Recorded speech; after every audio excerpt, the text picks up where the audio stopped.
Kabanata 4801. Boom! Isang nakakagulat na malakas na ingay ang umalingaw-ngaw sa buong kalangitan. Si Jiang Chen ay umatras at lumuhad sa isang tuhod, na may mabagsik na ekspresyon at isang disgrasyadong mukha. Gayunpaman, napigilan pa rin niya ang suntok na ito. Kinagat ni Jiang Chen ang kanyang mga ngipin at muling tumayo. Sa sandaling ito, medyo nagulat si Kuang Heng. Kumislap ang mga mata ni Kuang Heng, at medyo nagulat siya. May kaunting lakas ang taong ito. Talagang hindi madali para sa kanya na makayanan ang ilang sunod-sunod na pag-atake mula sa kanya. Talagang napakalakas mo, mahinang sabi ni Kuang Heng. Nakakalungkot na nakilala mo ako. Alam ni Jiang Chen na wala siyang pagpipilian sa labanang ito. Masyadong nakakatakot ang Nebula level na powerhouse na ito at wala siyang kalaban-laban para sa kanya.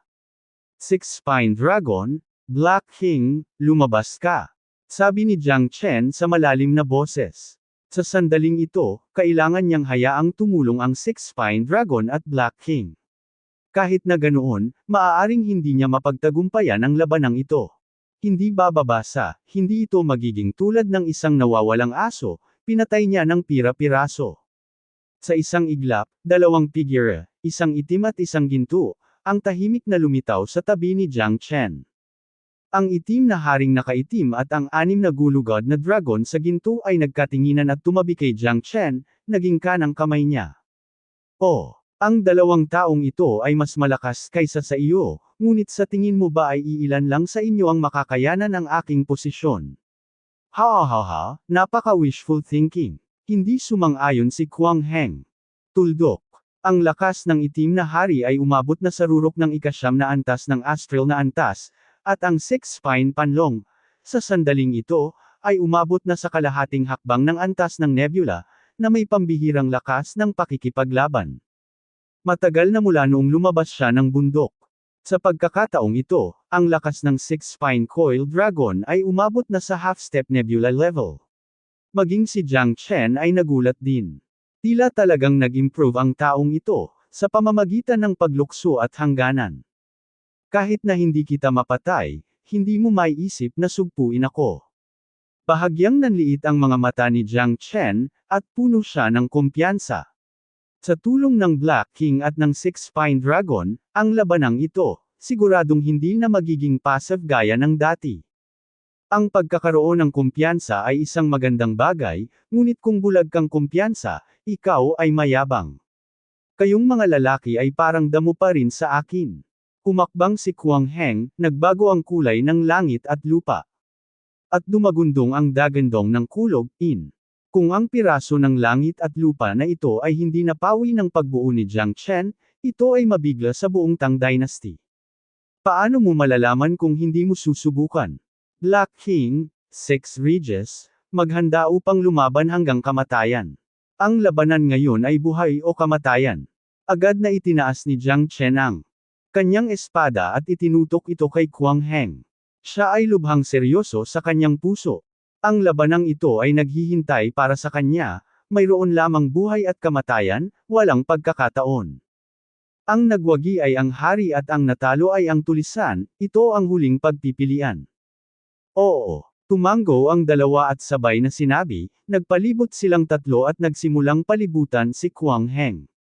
Ginagamit ng Mantis ang kanyang mga braso bilang isang karwahe, at ikaw ay mamamatay, ikaw ay isang kumpol ng mga taong magulo. Ngumisi si Kuang Heng. Sa isa laban sa tatlo, ang momentum ay parang bahaghari pa rin. May umiikot na hangin at kulog sa pagitan ng kanyang mga kamao, at ang kanilang kapangyarihan ay kamangha-mangha.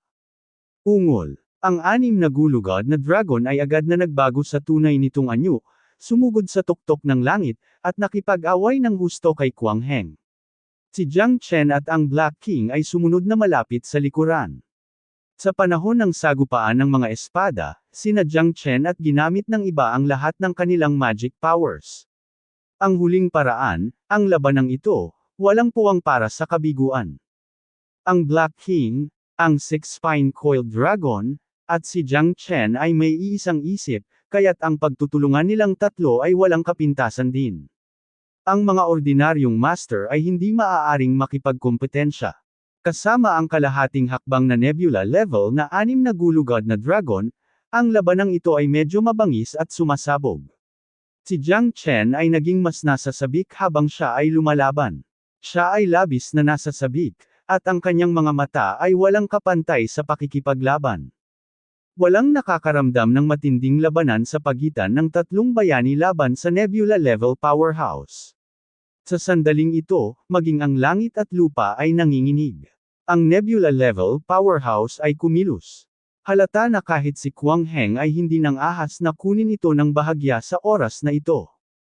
Pagkatapos ng lahat, ang 6 na gulugod na dragon na ito ay isang tunay na kalahating hakbang na antas ng nebula, at ang lakas ni Jiang Chen at ang itim na hari ay maihahambing din sa 2 antas ng kalahating hakbang na nebula, kaya't dapat bigyang pansin ni Kwang Heng ang labanang ito at magdesisyon kaagad, maaaring samantalahin ka ng kabilang partido. Gayunpaman, ang nebula level powerhouse ay isang nebula level powerhouse pa rin, kasama. Sa mabangis na espiritu ng pakikipaglaban, galit na galit si Kwang Heng kaya't sinuntok niya ng buong puso. Kakaunti lang ang maaaring makipaglaban sa kanya sa ganoong pabalik-balik na paraan. Ang 6 na gulugod na dragon ay lumipad sa kalangitan sa itaas ng 9 na langit at may pananagutan sa itaas na bahagi, habang sina Jiang Chen at He Wang ay umatake mula sa ibabang bahagi. Si Kwang Heng ay mabangis na lumaban, at sa ilang sandali, ang labanan ay naging mabangis. Gayunpaman, alam ni Jiang Chen na hindi pa ganap na ginagamit ng kalaban ang lahat ng kanyang lakas. Hindi niya maisip kung gaano kakilakilabot ang powerhouse sa antas ng nebula. Sa oras na ito, pansamantala lang nilang pinapatatag ang sitwasyon. Kung gusto niyang patayin si Kwang Heng, alam ni Jiang Chen na magiging mahirap ito. Ang pag-abot sa langit ay halos imposible. Sa makatuwid, ang tanging ideya niya ngayon ay umalis dito sa lalong madaling panahon at makatakas mula sa dinastiyang Tang. Higit pa rito, wala siyang balak na manatili rito noong una. Nagplano siyang pumunta sa Kuimo Planet upang tuklasin ang misteryosong angkan ng Qingmang. Sa oras na ito, Jiang Chen gusto ko lang tumakas mula sa kontrol ni Kwang Heng. Bagamat nag-aaway na silang tatlo, ginamit nila ang kanilang karapatan, ngunit namamasyal lang si Kwang Heng. Kitang-kita ang pagkakaiba. Kung mas malakas ang kalaban, mas nagiging solemn na si Jiang Chen, dahil kung susubukan mo ang iyong makakaya, ang iba ay maaaring nangungulit lang, at hindi ka dapat maging pabaya. Si Chen Lo ay nanunood ng may takot. Ang tatlong bayani ay mahigpit na nakikipaglaban, at ang sitwasyon ay tila naitakda na. Tanging si Kwang Heng lang ang nakakaalam na ang labanang ito ay kasisimula pa lamang. Blue Dragon Breath. Ang dagandong ng 6 na gulugod na dragon ay yumanig sa kalangitan, at ang mga bahid ng malamig na liwanag ay lumabas mula sa kanyang bibig, tulad ng mga matalim na espada, na tumusok sa kawalan at puno ng kapangyarihan. Itinaas ni Kwang Heng ang kanyang kamay sa langit at tinamaan ng palad, agad na winasak ang hininga ng dragon ng 6 na gulugod na dragon. Tumalikod siya at lumapit sa kanya. Sinipa niya ang 6 na gulugod na dragon sa ilalim ng kanyang mga paa ng isang sipa. Ang nababalot ng dugo ang 6 na gulugod na dragon sa buong katawan. Sa panginginig, pakiramdam niya ay may malaking bundok na dinidiin sa kanya kaya hindi siya makagalaw. Kamay na nakakakuha ng bituin. Hindi ipinikit ni Jiang Chen ang kanyang mga mata at ginamit ang lahat ng kanyang lakas.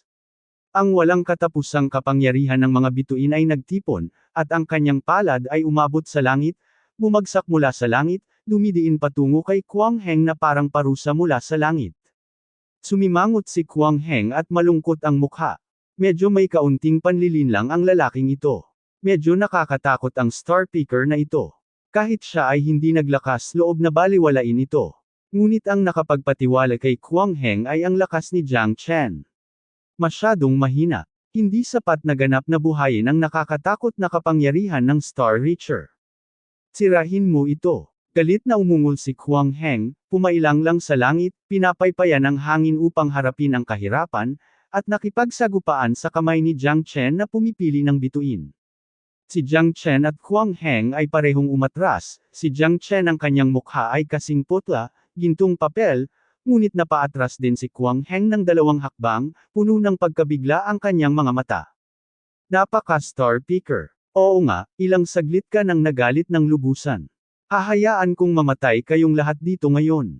Galit na galit si Kwang Heng, ngunit hindi siya natakot. Siya ay umungal at sumugod sa siyam na langit. Tuldok. 3 tao na naman ang kanyang kinalaban, ngunit sa pagkakataong ito, hindi na siya kalmado gaya ng dati. Gagamitin niya ang lahat ng paraan para patayin ang 3 tao nang hindi nag-iiwan ng pagkakataon para sa kanya, walang pag-aalinlangan sa lakas ni Kwang Heng. Hindi na kailangang dagdagan pa kung gaano kakilakilabot ang Nebula-level powerhouse. Sa isa laban sa 3, ang makapangyarihang kapangyarihan ay walang kapantay para sa kanya. Ang malakas na pang-aapi ay nakabitin sa ulo ng lahat. Bagamat labis na nag-aalala si Chen Lu, wala siyang magawa sa oras na ito. Kung magpapatuloy ito, mas magiging mahirap ang kanilang sitwasyon. Kung ibinigay sa kanya ni Brother Jiang Chen ang linghuabok, maaaring hindi nangyari ang kasalukuyang sitwasyon. Ngunit ngayon huli na para sabihin ang anuman. Ang Black Feather Sword Sect na ito ay isang nakakatakot na pag-iral. Siya ay pinatalsik mula sa Tianchen Star dahil siya ay pumatay ng husto. Ngayon ay nakabalik na siya at itinaya ang kanyang buhay. Kung hindi dahil sa Linghua Collection, hindi na siya lalabas dito. Wala nang masabi ngayon. Ang ganting atake ni Kwang Heng ay nagpamanhid sa lahat. Totoo rin ito para kay Jiang Chen, ngunit hindi niya ito pinagsisihan. Pagkatapos ng lahat, ang labanang ito ay ganap na hindi niya inaasahan. Matagal na silang 3 na hindi nakakalaban, at ang kanilang sitwasyon ay lalong nag-aalala. Walang nakakaalam kung ano ang mangyayari sa huli, ngunit kahit papaano ang Black King at ang Six Spine Panlong ay konektado na sa ang buhay at kamatayan ni Jiang Chen. Kung siya ay nasa anumang panganib, ang Black King at ang Six Spine Panlong ay nasa panganib. Kahit na ang 6 na gulugod na dragon ay hindi makakatakas sa kamatayan. Guluhin mo siya at ako ang magse-set up ng formation. Sabi ni Jiang Chen sa malalim na boses. Sa oras na ito, nasa mahirap silang sitwasyon at makakahanap lang sila ng paraan para mabuhay sa mga bitek. Kung magagarantiyahan niya ang kanyang kaligtasan ay hindi alam, ngunit wala siyang pagpipilian. Oo, guru. Ang itim na hari at ang Six Spine Panlong ay sumugod na pasulong na itinaya ang kanilang buhay, hindi mapigilan, humarap kay Kwang Heng. Bagamat alam nila na sila ay higit na kapantay, kailangan nilang bumili ng oras para sa kanilang Panginoon sa oras na ito. Si Jiang Chen ay umatras upang umabant at nagsimulang mag-set up ng mga porma sayon. Sa pagkakataong ito kasama ang sheer sword formation, hindi alam ni Jiang Chen kung hanggang saan ito, ngunit ngayon ay maaari lamang siyang kumilos bilang isang buhay na doktor. Ang kasalukuyang Heavenly Dragon Sword ay hindi na ang orihinal na Heavenly Dragon Sword, at si Jiang Chen ay hindi lamang muling binago ang Heavenly Dragon Sword, kundi pati na rin ang 36 na Divine Sword ay ginawa na niya ngayon sa ika-8 baitang Peak Divine Weapons. Ang ika-9 na ang antas ng banal na sandata na Tianlong Sword ay maaaring magkaroon ng iba't ibang resulta. Ngunit si Jiang Chen ay hindi nang ahas na baliwalain ito. Kung tutuusin, ang kalaban ay isang Nebula-level powerhouse. Wala siyang anumang kumpiyansa. Kung maaari niyang pilitin ang kalaban pabalik, siya ay masisiyahan. Ang layunin nila ngayon ay hindi patayin si Kwang Heng, ngunit kung paano makatakas mula sa kanya ang pangunahing prioridad. Isang grupo ng mga langgam, maging ang liwanag ng butil ng palay ay nangangahas na makipagkompetensya sa maliwanag na buwan. Darating na ang iyong kapahamakan. Ngayon, walang sino man sa inyo ang makakatakas. Ngumisi si Kwang Heng, lumulutang paitaas, hindi mapigilan, walang makakalaban, kasama nito. Ang ganoong uri ng walang kapantay na tagumpay na si Jiang Chen ay labis na nagulat sa pangkalahatang kalakaran ng mundo. Ang mga powerhouse sa antas ng nebula ay talagang pambihira. Ang ganoong lakas ay sapat na upang mangibabaw sa mundo. Ang Kwang Heng na ito ay talagang mahirap pakitunguhan. Hindi nang ahas si Jiang Chen na magpabe kahit sandali. Sinubukan na ng Six Spine Panlong at ng Black King ang kanilang makakaya. Kahit ganoon, hindi pa rin nila napigilan ang momentum ni Kwang Heng. Lalong lumala ang kanilang mga pinsala, at ang kanilang takbo ay lalong naging mahirap. Ang mas malalim na paglubog nila, Ang bawat hakbang ay nangangahulugan na ang kanilang mga pinsala ay lumalala at ang kanilang sitwasyon ay nag-aalala. At si Jiang Chen ang tanging pag-asa nila. Si Jiang Chen ay hindi nag-ambala. Bagamat siya ay natatakot, wala siyang pagpipilian. Ang pamilyang ito, kapag pinuntirya siya ng isang lalaki, maituturing lang siyang malas. Kahit ang Star Reacher ay walang magawa sa kanya at mapipilitan lang siyang bumalik. Gayunpaman, ang kapangyarihan ni Jiang Chen ay halatang hindi kayang lubusang madaig ang kalaban. Sa halip, paulit-ulit siyang binubugbog ng ang kalaban.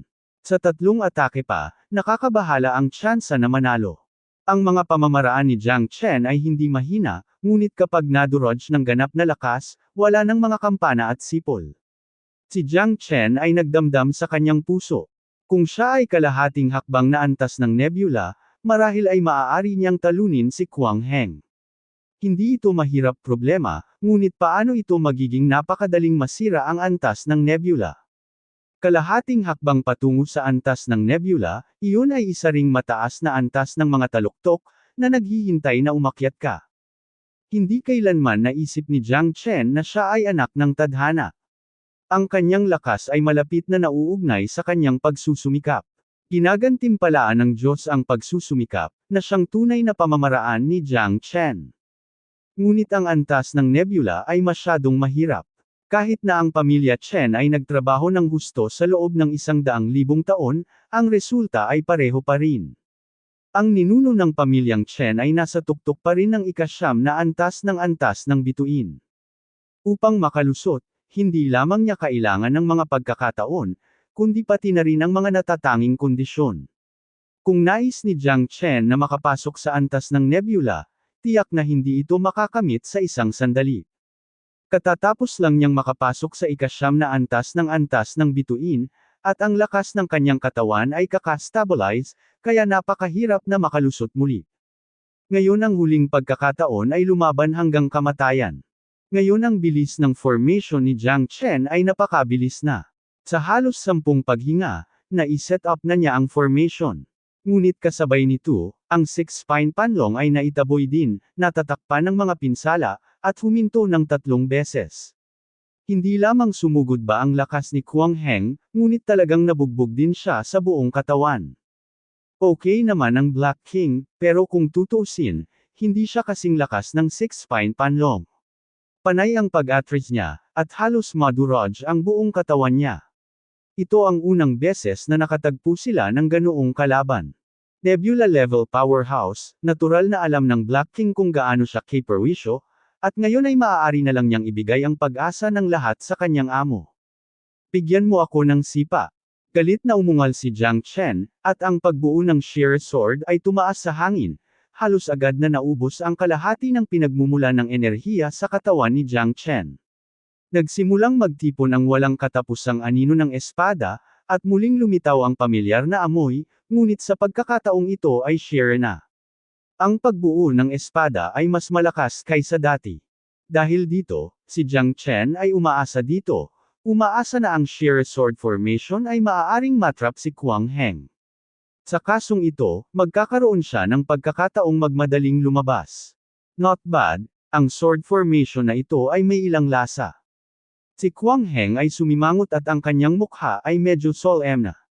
Obviously, ang sheer sword formation na ito ay nagpagulo sa kanya, ngunit para kay Kwang Heng, ito ay mahirap lang, ang pag-trap sa kanya ay maaaring hindi, kasing simple ng naisip.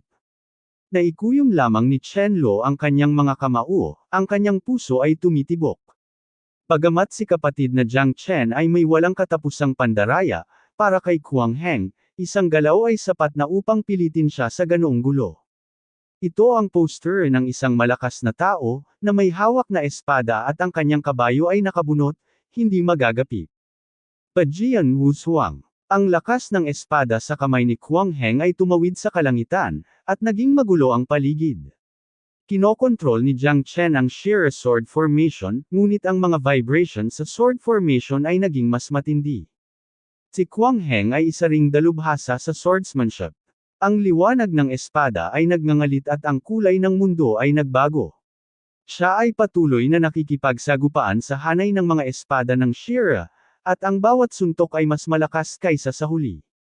Master, ano po ang dapat nating gawin ngayon? Tanong ni Black King na may pag-aalala sa mukha, hawak-hawak niya ang sibat sa kamay. Nabasag na ang bibig ng tigre, at nanginginig pa ito.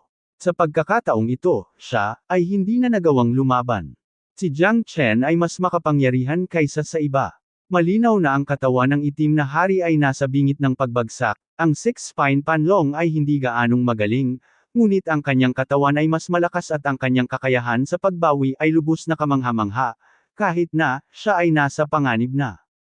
Terra na, sabi ni Jiang Chen sa malalim na boses, sa takot na baka may magbago. Ang tanging nasa isip niya ngayon ay umalis dito ng mabilis, at pagkatapos ay lilipad pabalik ang Tianlong sword sa kanyang kamay.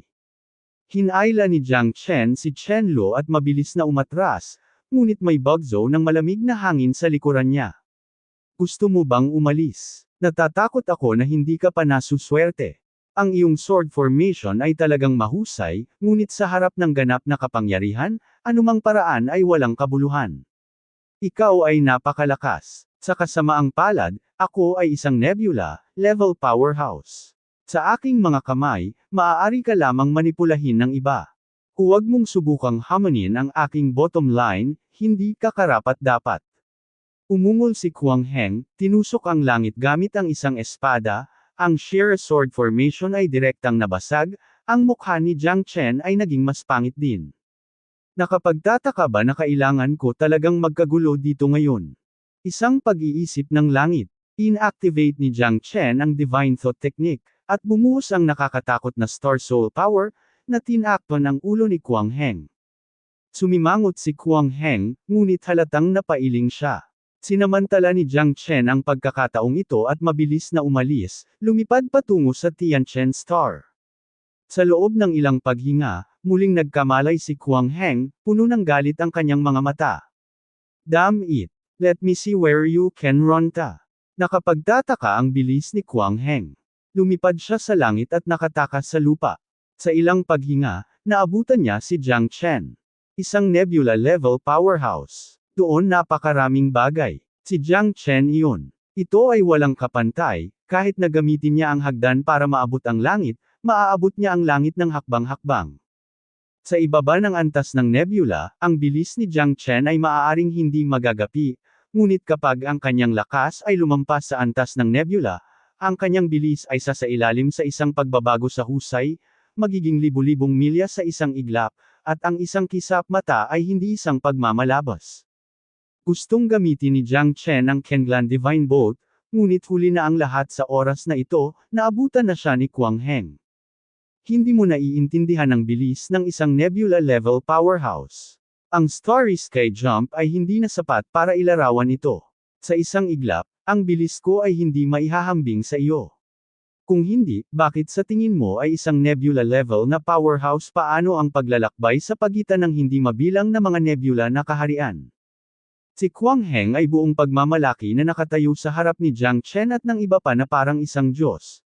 Sa mabituing kalangitan ng universo, hindi mabilang na mga bituin ang nagniningning ng may kinanghanggang sa nakikita ng mata, ngunit ang langit na ito, ay wala itong iniiwan sa kanila na mapagtataguan. Kuya Jiang Chen, natatakot akong hindi tayo makaalis. Pulong ni Chen Lo. Talagang haunted kayong mga lalaki. Kinagat ni Jiang Chen ang kanyang mga ngipin at sinabi, ngunit ngayon ay talagang wala na siyang magawa. Ang pagsugpo sa lakas ang pinakamahalagang dahilan. Kahit na gumamit si Jiang Chen ng lahat ng uri ng pamamaraan, ngayon lang niya mapipigilan ang kanyang mga kamay. Malalim na nadama ni Jiang Chen na hindi sapat ang kanyang lakas. Sa walang hanggang mundo kung saan nagtitipon ang malalakas na lalaki, hindi mo alam kung anong uri ng kalaban ang susunod mong makakaharap. Maaaring makatulong sa iyo ang aking Star Soul Power, ngunit kung maitaboy mo siya ay depende sa iyong kakayahan. Ang boses ni Sumor ay lumitaw sa isip ni Jiang Chen. Sa Futu Prison Palace, si Sumor ay nakatayo sa ilalim ng Golden Asphodel Tree, ang boses ay napaka-solemn. Si Jiang Chen at ang kanyang sarili ay halos magkaaway. Kung si Jiang Chen ay namatay, hindi na siya maaaring lumitaw sa mundong ito. Kaya ngayon ay nakabawi lang ang Sumor ng ilang Star Soul Power, ito ang kanilang pinaka. May pag-asa para sa hinaharap. Okay. Nagliwanag ang mga mata ni Jiang Chen at sinabi niya sa malalim na boses. Ang aking Star Soul Power ay masyadong mapangahas. Kailangan mong kumapit. Kung hindi mo kayang kumapit, o hindi mo madala ang aking Star Soul Power, ikaw ay patay na. Si Sumor ay lubos na nag-aalala. Tuldok. Wala akong masyadong pakialam ngayon, kaya ko lang makipagsapalaran. Huminga ng malalim si Jiang Chen at ginawa ang lahat ng paghahanda. Halika na. Nang matapos magsalita si Jiang Chen, naramdaman niyang ang kanyang katawan ay tila idiniin ng isang malaking bundok sa kanyang mga balikat, at sa kanyang isipan, ang unos ng kaluluwa ay patuloy na humahampas, na parabang ito ay malapit ng Tangean, kaluluwa ay napunit. Maaari ko lang ipahiram sa iyo ang kapangyarihan ng aking bituing kaluluwa pansamantala, Jiang Chen, kaya mo itong gawin para sa iyong sarili. Kumikislap ang magagandang mga mata ni Sumor. Sa pagkakataong ito, isinapanganib din niya ang lahat. Natalo si Jiang Chen, at sumunod siya. Ang usok na linis. Wala silang ibang choice, ito lang ang pagkakataon nila. Umungal si Jiang Chen, ang kanyang boses ay parang kulog, tumatagos sa universo. Gusto mo pa bang magpumiglas ng walang kabuluhan? Gusto kong makita kung paano mo gustong makatakas sa aking pagkakahawak. Si Kuang Heng ay lubos na kumpiyansa. Sa kanyang mga mata, si Jiang Chen ay nasa dulo na ng kanyang lakas. Kahit na muli siyang nagpumiglas, makakatakas pa rin siya. Hindi nito mababago ang kapalaran niyang mamatay ng walang libingan. Hindi inaasahan ni Jiang Chen na ang Star Soul Power ni Sumor ay magiging napakalakas na kaya nitong durugan ang sarili niyang pag-iral. At saka, siya ay isang quasi-emperor level na pag-iral noon, kaya hindi siya madaling tao. Bagamat iyon nasa huling panahon ang lahat, ngunit hindi pa rin ito mababago ang kapangyarihan ni Sumor. Bagamat hindi pa gaanong gumagaling ang kanyang kaluluwa ngayon, gayunpaman, sapat na para kay Jiang Chen na uminom ng isang palayok. Nadama ni Jiang Chen na kasing hirap ng pag-akyat sa langit upang sugpuin ang Star Soul Power ni Sumor. At tila mas mahirap pa ito kaysa sa pakikipaglaban kay Kuang Heng. Pinahirapan ng walang katapusang sakit si Jiang Chen. Ang kapangyarihan ng Star Soul ni Sumo ay parang isang matalim na kutsilyo, na tumatagos sa kanyang isipan, na iniwan si Jiang Chen na walang paraan para makatakas. Lola, mukhang magiging maluwalhati na talaga ako sa pagkakataong ito. Galit. Nagalit si Jiang Chen, umuungal, nagpupumiglas sa kanyang puso. Ang soul storm sa kanyang isip ay lalong nagpupumiglas. Dalawang ganap na magkaibang kapangyarihan ng kaluluwa ng bituin, pagsasanib, kontrol, napakababa pa rin ang lakas ni Jiang Chen, hindi man lang umabot sa antas ng nebula. Ito ang pinakamalaking sagabal. Ang lakas ng loob ni Jiang Chen ay napakatibay, ngunit hindi ito nangangahulugan na kakayanin na niya ang nakakatakot na Star Soul Power ni Sumo. Ang dalawa ay orihinal na hindi magkatugma. Kahit na si Sumaor ay hindi naglagay ng anumang pagtutol, ang pagpapahiram sa kanya ng kapangyarihan ng Star Soul ay talagang labag sa kalooban ng langit. Gayunpaman, si Jiang Chen ay hindi kailanman naging madaling sumuko. Ang kanyang puso ay lumalaban, at ang kanyang kaluluwa ay lumalaban.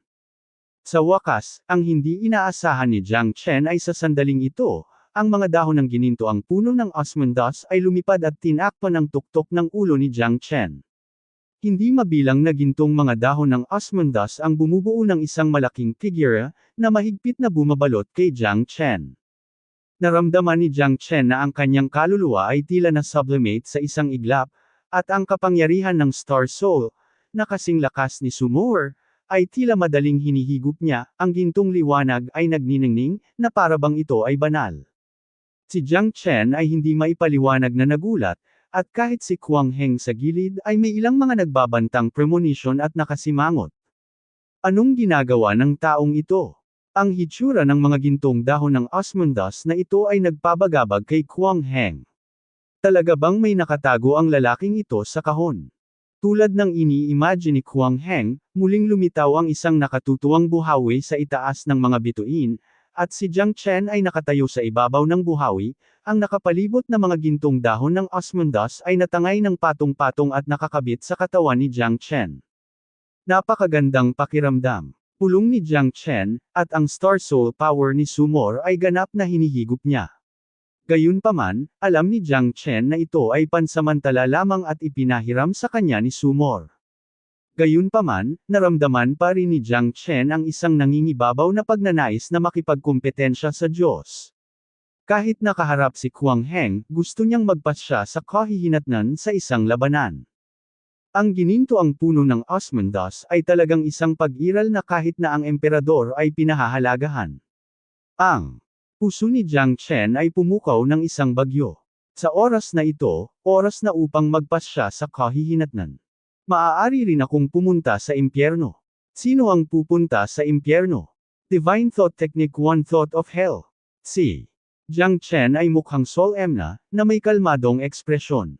Bigla niyang binuksan ang kanyang mga mata, at ang walang katapusang kapangyarihan ng Star Soul ay kumalat, parang tubig, hindi mapigilan. Hindi. Imposible ito. Malaking pagbabago ang ekspresyon ni Kuang Heng at mabilis siyang umatras, ngunit paano matutumbasan ng kanyang bilis ang pagpapalawak ng kapangyarihan ng Star Soul? Ang mga mag-aaral ni Kuang Heng ay sumikip at ang kanyang mukha ay mapatla. Ang kanyang isip ay parang napunit, at ang kanyang kaluluwa ay nasa matinding sakit. Siya ay agad na gumamit ng depensa sa halip na pag-atake upang bantayan ang kanyang isip. Ito ang hindi malay na paghahanda ni Kuang Heng, dahil naramdaman na niya ang hininga ng kamatayan, na sumasakal sa kanya. Walang sino man ang makaiwas sa bagay na iyon. Alam ni Kuang Heng na sa sandaling ito, si Jiang Chen ay parang diablo, tulad ng controller ng impyerno. Ang aura ng kamatayan ay pumuno sa langit at lupa, at ang nakapalibot na kawalan ay tinatakan. Nanginginig si Kuang Heng. Kailan naging napakalakas ni Jiang Chen? Hindi ba ito masyadong nakakatakot? Si Jiang Chen pa rin ba ito? Isang sandali ay puno siya ng kumpiyansa, ngunit sa sandaling ito ay pinilit siyang bumalik ni Jiang Chen. Ang pressure na parang alon ay nagpaikot sa puso ni Kuang Heng at hindi siya makapaniwala. Ngunit ang katotohanan ay nasa harap ng kanyang mga mata. Ang kanyang kaluluwa ay ganap na hindi nakikita.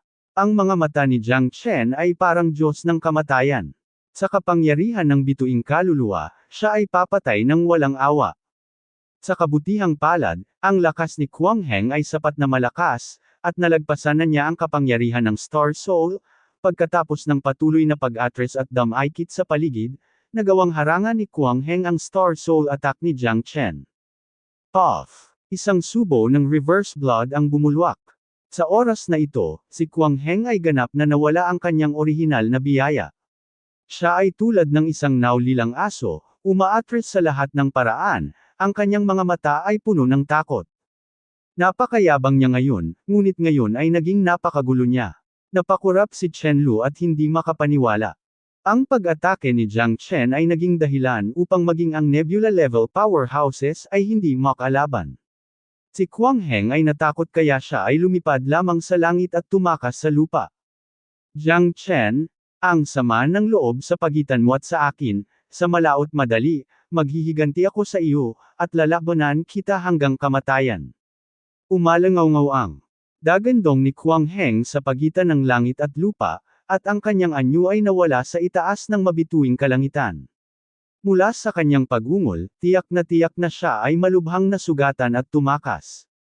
Ngayon siya ay nawala ng walang bakas na parang isang asong nawawala. Nagkatinginan ang Black King at ang Six Spine Panlong, hindi maitago ang kanilang pagkagulat. Napakalakas ng Master. Sa kritikal na sandali, natalo niya talaga si Kuang Heng, isang nebula-level powerhouse, sa isang suntok, hindi kapani-paniwala.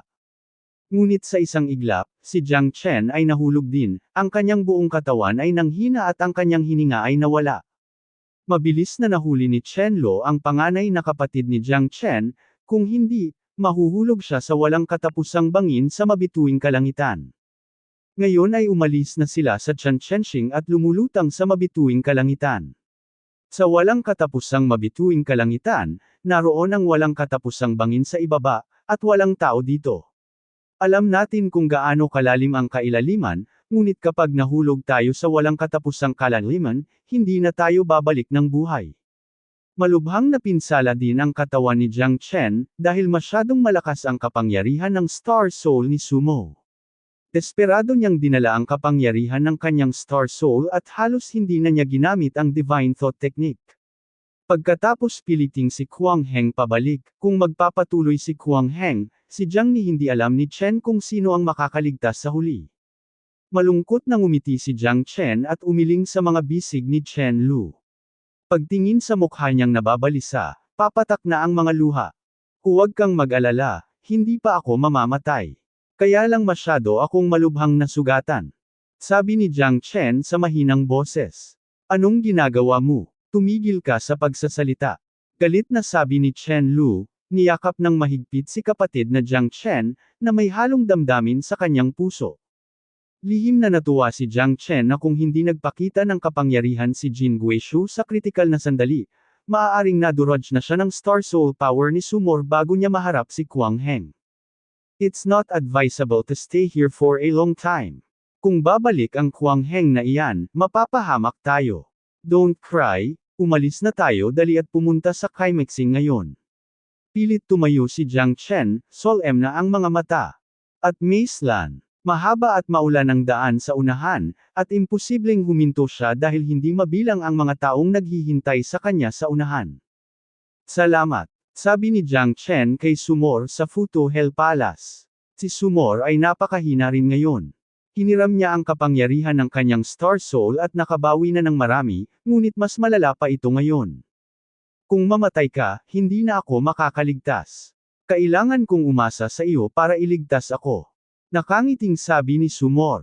Bueno, maaaring kailangan kong matulog muli. Maaaring hindi ako magising sa maikling panahon. Kaya mong alagaan ang iyong sarili.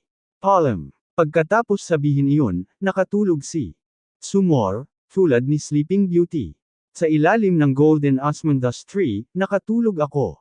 Tumango si Jiang Chen. Tila kailangan niyang sumugod sa climaxing sa lalong madaling panahon. Kung hindi siya pinigilan ni Kuang Heng, maaaring malapit na siyang dumating ngayon. Siguradong hindi ligtas ang Chen Chensheng, ngunit babalik pa rin siya, ngunit ngayon ay sinusundan niya ang Changkenghao ng Qingmang clan, at ang pinakamahalagang bagay ay pumunta muna sa climaxing. Hulaan ni Jiang Chen na tiyak na naruroon siya. Ang pinagnanasaan na kapangyarihan ng mga bituin. Kung makakakuha tayo ng isa pang stellar core, kung gayon ang paglusot sa kalahating hakbang na antas ng nebula, o maging ang antas ng nebula, ay maaaring isang piraso ng cake.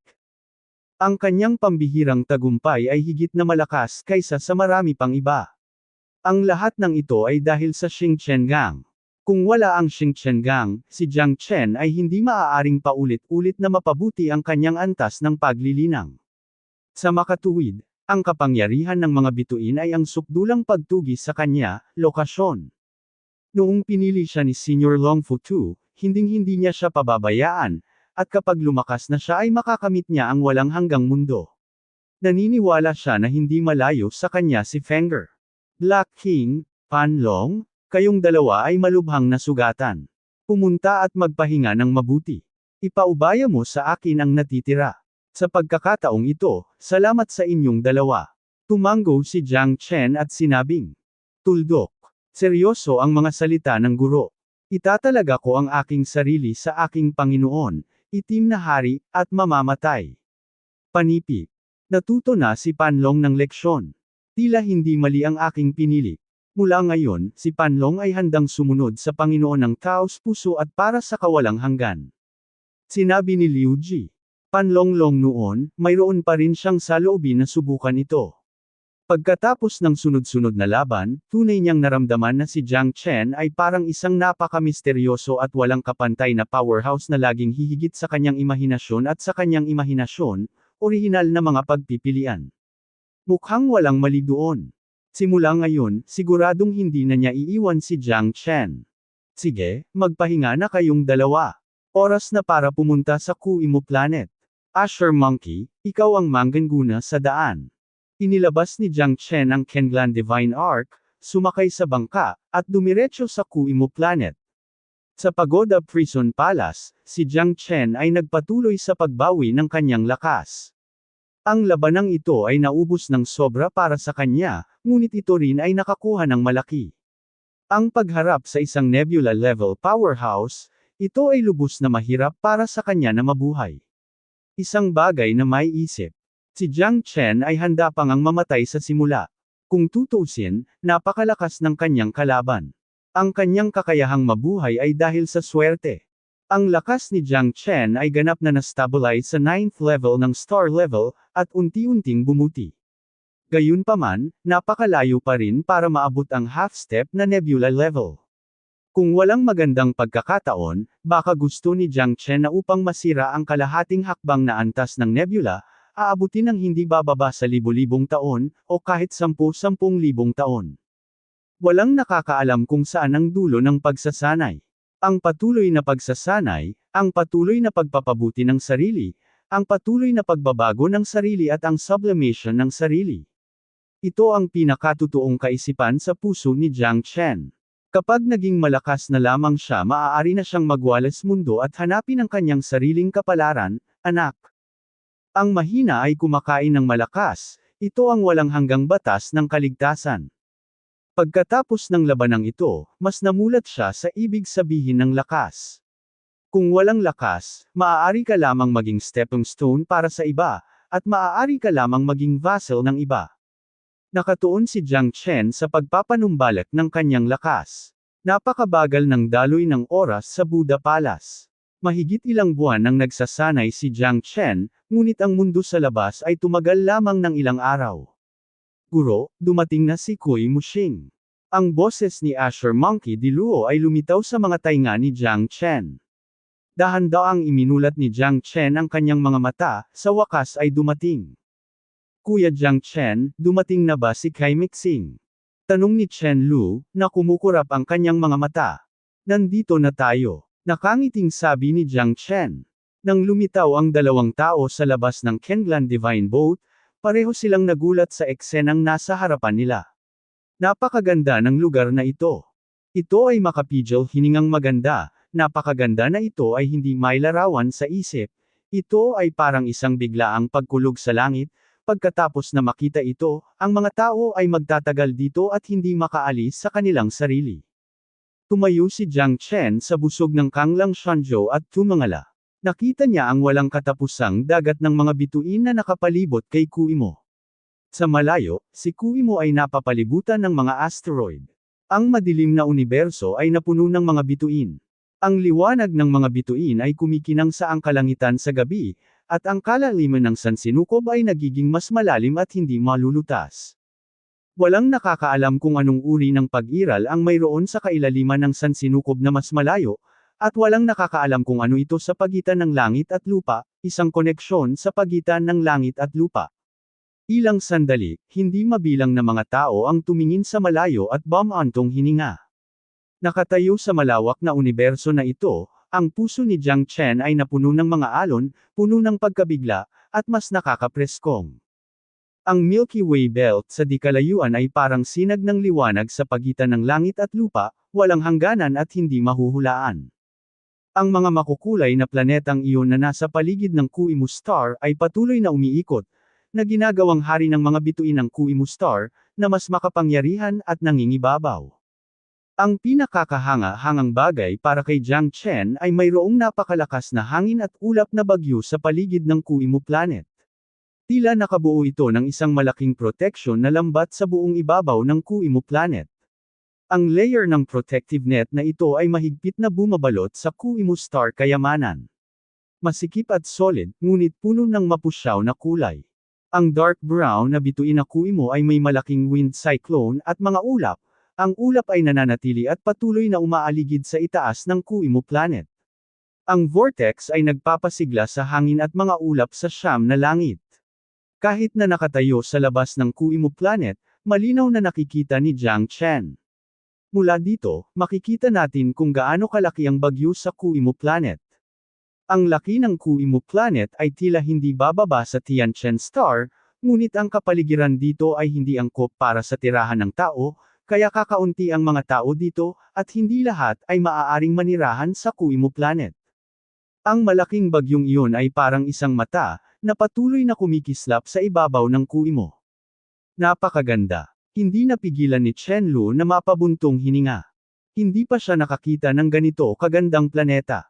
Maging ang Tianchen Star ay mas mababa dito. Dahil mismo sa misteryo at kakaiba nito kaya lumilitaw ang planetang ito sa paligid nito na parang mga bituin na may hawak ng buwan. Sa libu-libong planeta, may isang namumukod tangi. Maganda, ito ang aking bayan. Magugulat ang sinumang makakita nito, dahil ang aking bayan ay napakaganda na halos walang planeta ang makakapantay dito, ngunit ang kanyang kapaligiran ay napakabagsik din. Sa loob ng mahabang panahon noong nakaraan, ang mga bagay ay hindi ganito sa ating planetang Kuimo. Noong panahong iyon, ang lahat ay puno ng sigla, ang damo ay hamaba at ang mga warbler ay lumipad, at ang mga bundok at ilog ay umaagos ng walang katapusan. Nakakalungkot na ito ay nawasak dahil sa digmaan hindi mabilang na taon na ang nakalilipas. Ang ecolohikal na kapaligiran ng Kuimo Planet ay gumawa ng Kuimo Planet, na orihinal na napakakomportable, puno ng mga butas. Panipi. Bagamat maganda pa rin ang hitsura ng Kuimo Planet mula sa labas ng bituin, ang tunay na kapaligiran ng Kuimo Planet ay medyo malupit. Ito ay halos hindi angkop para sa tao tirahan. Kung ang aming angkan ng Qingmang ay hindi pa masyadong lumalaban mula pagkabata, hindi na sana kami maninirahan dito ng mga henerasyon. Bukod dito, itinuro sa amin ng aming mga ninuno na dapat naming hintayin ang aming mga ninuno. Tiluo tumingin siya kay Jiang Chen isang tingin ng pag-asa. Para sa kanya, si Jiang Chen ay parang isang tagapagligtas, isang taong dumating upang magdala ng swerte sa kanilang Kuimo Star. Ang isang digmaan ay maaaring gumawa ng buong planeta na puno ng mga butas. Gaano kalakas ang taong ito? Lihim na napabuntong hininga si Jiang Chen. Tila hindi niya maisip na siya ay kasing lakas ng langit at lupa, at tumatagal magpakailanman. Ang walang hanggan at walang kapantay, malakas na tao ang tunay na Panginoon ng mundong ito. Kahit na ito ay kasing lakas ng nebula-level powerhouse na si Kuang Heng, magiging imposible para sa kanya na sirain ang Kaimixing sa isang labanan. Mukhang may mga hindi kilalang sekreto talaga ang Planet Kuimo. Pulong ni Chen Lu. Nako, sa loob ng bilyon-bilyong taon, ang napakagandang planeta ay inabandona at inabandona ng lahat. Kung hindi sa ngayon ang planetang Kuimo ay baog, na kahit nawalan ito ng napakaraming mapagkukunan, imposibleng mauwi sa ganoong sitwasyon. Oo, mahirap minsan ang lakas ng tao. Kahit na ang ating Qingmang clan ay aktibong nagtatrabaho ng husto, imposibleng gumawa ng mga pagbabago. Nasa ganoong krisis pa rin ang Kuimo Planet. Imposibleng maimbak dito ang mga taong mababa sa antas ng bituin. Kahit na ang taong nasa tuktok ng antas ng bituin ay palaging nahaharap sa banta ng kamatayan. Mataimtim na sinabi ni Diluo, na may matinding takot at kawalan ng kakayahan sa kanyang mga mata. Let's go and look first. Kinaway-kaway ni Jiang Chen ang kanyang kamay, at sabay silang pumasok sa Kuimo Star. Sa sandaling makapasok siya sa Kuimo Planet, naramdaman ni Jiang Chen ang isang nakakatakot na puwersa ng hangin na paparating, na parang pinupunit ang kawalan. Ang malakas na puwersa ng hangin, kung nahahati ayon sa mga antas, ay malamang na sapat na upang mapunit ang isang eksperto sa antas ng bituin. Ang gayong malakas na hangin ay lilito sa bawat pagliko, tumatawid sa kalangitan at kumakalat sa buong paligid. Ito ay may taas na halos 10,000 talampakan, at sa loob ng isang radius na 12-dosenang milya, walang kahit isang dahon ng damo ang maaaring tumubo. Ang mga wind blades na ito ay maihahambing sa kapangyarihan ng mga banal na sandata ng ikapitong baitang. Kung hindi sila masuportahan ng pisikal na katawan, madali itong mapunit. Maingat na sabi ni Chen Lu. Oo, ang mga wind blades na ito ay sapat na upang mapunit ang mga bundok at mga bato. Maraming mga tuktok ng bundok ang hubad, na punit at pinatag ng mga blades ng hangin na ito, dahil ang layer ng enerhiya sa ibabaw ng Kuimo Planet ay nawasak sa digmaan hindi mabilang na taon na ang nakalipas.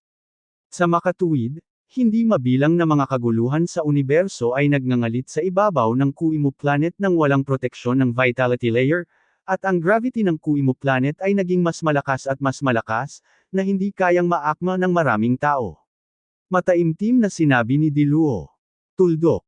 Hindi katakataka. Tumango si Jiang Chen at sinabi. Sa sandaling ito, sa kalangitan na natatakpan ng madilim na ulap, kumikislap ang kulog at kidlat. Nagpatuloy ang liwanag at anino, at ang kulog ay lubhang nagniningning, at may sobrang nakakatakot na kapangyarihan, kahit isang malaking bundok, sabay-sabay din itong nahati, at ang mga nakapaligid na kabundukan ay naging itim na itim. Ang mga halaman at puno sa kabundukan ay agad na naging fly ash. Ang tanawin ay napakatrahedya at nakakatakot. Ito ay nagkakahalaga na ng buong lakas na suntok mula sa ikapitong antas na bituin.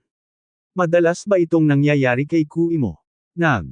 Iba ang ekspresyon ng mukha ni Chen Lu. Kahit siya ay kailangang umikot. Masyadong mapanganib dito. Nakakatakot ang mga tao sa anumang oras. Kung ito ay ginawa ng hindi sinasadya, hindi ba ito magiging coke? Lalong kinilabutan ang mukha ni Diluo. Kung siya iyon, ngayon lang siya tuluyang nalipol. Sa lupaing ito na puno ng krisis, walang sinuman ang makakalayo. Gaya ng inaasahan, hindi lahat ay handang pumunta sa Kuimo planetang ito. Kahit na ang ilang star-level na interstellar wanderer na may hindi sapat na lakas ay malamang na hindi ng ahas na pumasok dito ng padalos-dalos. Malamang na dead-end ang resulta. Tama. Kung hindi, bakit sa palagay mo walang gustong tumuntong sa napakagandang planeta? Sabi ni Diluo na may mapait na ngiti. Ang kapaligiran dito ay masyadong malupit. Ito ay nangangailangan ng maraming tapang at lakas upang mabuhay dito. Sabi ni Jiang Chen, ang kaligtasan ng pinakamatibay, ang mga makakaligtas ay nakatadhana na maging ang tanging master sa 1,000,000. Ang mga stellar-level powerhouse ay may kakayahang gumala-gala sa mga bituin, ngunit ang angkan ng Qingmang ay palaging nananatili rito, naghihintay sa kanilang mga ninuno na bumalik at alisin ang mga seal at paghihigpit para sa kanila. Ang angkan ng Qingmang ay orihinal na napakatalino. Isang matalinong lahi, ngunit sanay na ito sa sukdulan at hinding-hindi aalis sa Kuimo planet. Kung lalabas ka, mamamatay ka sa loob ng 1,000 taon, ngunit kung mananatili ka rito, bagaman maraming panganib, maaari kang mabuhay magpakailanman, at ito pa rin ang kanilang bayan. Kahit na maraming krisis dito, sanay na ang mga nakatira dito. Kung titingnan sa malayo, maraming lugar ang hubad at nasusunog. Sa ilang lugar, kapirasong lupa na lang ang natitira, ngunit kakaunti rin ang mga lugar na may mga oasis. Ngunit kung titingnan mo ang paligid, makikita mo na halos lahat sila, sa pagitan ng mga bundok at mga latian, na makaiwas sa pagtama ng kidlat, kung saan umiihip ang hangin. Dito, marami na sa mga halaman at puno ay parang mga punong bakal, kahit na sa harap ng malakas na hangin, matatag pa rin ang mga ito na talagang bihira. Ito ang Santos Plate, ang teritoryo ng Sichuan Ridge Earth Dragon, at isa sa 3 pangunahing karera sa Kaimexing. Ang Sichuan Ridge Earth Dragon ay isang super defensive Earth Dragon na naninirahan sa ilalim ng lupa sa buong taon, kaya madali nitong maiiwasan iyon. Ang mga natural na sakuna na ito mula sa labas ng mundo ay isa rin sa mga makapangyarihang kaaway ng ating angkan ng Qingmang. Sinabi ni Di Luo sa mahinang boses, halatang medyo natatakot.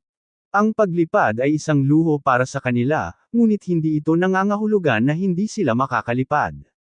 Gayunpaman, kahit na lumipad ang ilang mga tao sa kanilang mga ulo, ang mga ordinaryong Sichuan Ridge Earth Dragons ay hindi magagawa para lumipad. Siya ang magkukusa sa pag-atake, ngunit kapag nakatagpo siya ng isang taong may masamang ugali, mahirap sabihin. Ang kanilang lakas ay maihahambing sa aming angkan ng Qingmang. 3 pangunahing karera. Paano naman ang ibang lahi? Panipi. Tanong ni Jiang Chen. Ang isa pang uri ay ang ice bear. Sila ay nasa ilalim ng glacier sa buong taon at hindi nababagabag sa labas ng mundo, kaya maaari silang palaging mag-shuttle sa ilalim ng yelo. 30% ng buong planeta ng Kuimo ay natatakpan ng tubig, kaya napaka-komportable nila. Palagi silang nananatiling neutral. Tayo man o ang Sichuan Ridge Earth Dragon, walang makakasali sa kanila. Gayunpaman, ang mga tao ng Ice Bear Clan ay maingat at maingat sa sinuman, kaya bihira silang makipag-ugnayan sa kanila. Nakikitungo kami, sabi ni Di Luo na may seryosong mukha. Pagkatapos makalampas sa mga bundok sa harapan, mararating natin ang teritoryo ng ating angkan ng Qingmang. Panipi. Medyo nasa sabik si Diluo nang banggitin niya ang angkan ng Qingmang. Kung tutuusin, matagal na siyang hindi nakabalik. Pagkaalis niya sa Kuimu Planet, nahuli siya ng Interstellar Wanderers, kaya sobrang excited siyang bumalik sa Kuimu Planet. Sa tuwa ay nakarating na rin siya sa wakas sa pintuan ng kanyang tahanan. Hindi na niya kailangan pang mag-alala sa paghabol sa kanya ng iba. Panipi. Tara, punta muna tayo sa pwesto mo. Panipi. Sabi ni Jiang Chen. Nang malapit nang lumipad ang tatlo sa ibabaw ng plato ng Santos, biglang, isang dagandong ng dragon, na umaatungal na parang kulog, ay lumitaw sa mga tainga ng lahat. Ang tunog ay talagang napakalakas, umalingaw-ngaw sa kalangitan. Kaya ni Jiang Chen hindi maiwasang sumimangot. Si Diluo, na ang lakas ay nasa ikalimang antas lamang ng antas ng bituin, ay nagngalit ang kanyang mga ngipin, namutla, tinakpan ang kanyang mga tainga, at ang kanyang mga mata ay malapit ng sumabog. Mukhang ang ilang mga tao ay hindi maligayang pagdating. Panipi. Malamig na sabi ni Jiang Chen, at nakakita ng mga bitak sa lupa. Ang lupain sa loob ng radius na 10 milya ay tila nabaligtad. Dalawang payat, napakalaking hayop ang lumitaw mula sa lupa. Lumilipad sa kawalan, mayroon siyang malaking katawan, isang napakalaking ulo ng dragon, at isang sungay. Medyo namamaga ang kanyang katawan, ngunit tiyak na hindi ito mataba, ngunit siya ay malaki. Ito ay lubhang nakakatakot. Nakatayo siya nang nakataas ang kanyang ulo, libu-libong metro ang taas, na humaharang sa araw. Naku, ito ay Sichuan Ridge Earth Dragon. Nanginginig si Diluo, ang kanyang mukha ay mukhang napakapangit. Ang dalawang lalaking ito ay hindi mukhang simple. Sabi ni Chen Lu sa malalim na boses. May hamarang sa aming daan. Tahimik na sabi ni Diluo, nakatingin kay Jiang Chen. Ngayon si Jiang Chen ang kanyang gulugod, ang ninuno na pinapangarap niya, ang ninuno na makapagbibigay ng pag-asa sa kanilang angkan ng Qingmang. Dumb monkey, hindi ko inasahan na ang iyong mga tao ay maglalakas loob na pumunta sa amin. Sa pagkakataong ito, walang makakapagligtas sa iyo, maghanda para mamatay. Isang matayog na Sichuan Ridge Earth Dragon ang yumanig sa malaking katawan nito, na may dalawang likod gamit ang kanyang mga paa. Sa lupa, ang kanyang mga paa sa harapan ay tulad ng sa isang bakulaw, na hinahampas ang kanyang dibdib, na nagpapakita ng kanyang lakas at lakas. Elder Dorona. Ang aming angkan ng Qingmang ay walang kaaway sa iyo, bakit mo kami tinambangan dito? Ungol ni Diluo. Ang lalaking nasa harap niya ay si Dorona, ang elder ng Sichuan Ridge Earth Dragon Clan. Maraming taon na ang nakalipas, si Diluo. Nakita niya ang mabangis na kapangyarihan ni Elder Dorona. Bilang isang elder ng Sichuan Ridge Earth Dragon Clan, siya ay pambihira sa katayuan at lakas. Walang inhustisya o awa yan. Talagang katawa-tawa. Napatay mo na ang angkan ni Qingmang tatlo sa angkan natin ng Dailong. Paano mo pa gustong ipaliwanag? Ngayon, gagamitin kita para magsakripisyo sa langit para harapin ang angkan natin ng Dailong. Ikaw Qingmang tatlo na kaming napatay ng angkan. Masyadong mapangahas ang mangklan. Kung hindi ka namin tretuhin ng maayos, sa tingin mo ba walang tao ang Earth Dragon Clan natin? It's a bunch of rubble. I want to see where the kasinungalingan ng kumpiyansa ng iyong angkan ng Qingmang. Bakit mo sila papatayin? Kaming Sichuan Ridge Earth Dragon, itong Kaimixing, ay hindi pa umabot sa punto kung saan ikaw ang may huling say. Sabi ni Dorona na buong kumpiyansa, puno ng galit. Kaming Sichuan Ridge Earth Dragon ay hindi handang mag-udyok ng mga pagtatalo, ngunit ikaw, ang angkan ng Qingmang, ay lumampas na para mang-api ng iba, kaya't ang paghihiganti ngayon ay dapat ipaghiganti. Sa pagharap sa galit ni Dorona, si Diluo ay walang magawa at nawalan na lamang ng pag-asa. Tuldok. Ito ay nakasalalay sa mga ninuno. Naguguluhan din si Jiang Chen. Tila ang Earth Dragon Clan at ang Qingmang Clan ay may maraming sama ng loob. Kung hindi, paano nila sila naharang sa daan? At tila hindi pa alam ni Diluo na nagsimula ng magkabalikan ang dalawang angkan. Kahit ano pa ang relasyon ng dalawang angkan, wala akong pakialam. Kung actress ka ngayon, kaya kung magpanggap na walang nangyari. Mahinahong sabi ni Jiang Chen. Kung tutuusin, isa na siyang malakas na tao sa ika-9 na antas, ng antas ng bituin. Imposibleng baliwalain ng dalawang miyembro ng Earth Dragon Clan na ito ang kanyang pag-iral. Sino ka sa tingin mo? Gusto mo pang iligtas sa akin ang mukha mo? Sobra-sobra mo talaga ang kakayahan mo. Kami, ang Earth Dragon Clan, ay hindi isang bagay na kaya mong masaktan. Kung matalino ka, umalis ka na. Kami gusto ko lang ang buhay nitong miyembro ng Qingmang Clan. Kung pipilitin mong lumaban sa amin, huwag mo kaming sisihin sa pagiging malupit. Malamig na sabi ni Dorigna, ang kanyang malalaking mata ay parang isang malinaw na bukal, at ang kanyang katawan ay parang isang malinaw, tagsibol, na nagparamdam sa mga tao ng panlulumo. Alam ni Chen Lu na ang lakas ng dalawang Sichuan Ridge Earth Dragon na ito ay lampas sa kanyang kakayahang makipagkumpetensya. Tila ang Kuimu Star ay hindi isang mapayapang lugar. Ancestor, mataimtim na sabi ni Diluo. Don't worry, ako na ang bahala sa lahat. Bahagyang sinabi ni Jiang Chen na narito siya upang hanapin ang kapangyarihan ng mga bituin sa pagkakataong ito. Kahit sino pa siya, hindi siya makatayo sa harapan niya, maging ito man ay Earth Dragon o Earth Snake sa tagaytay ng ilog.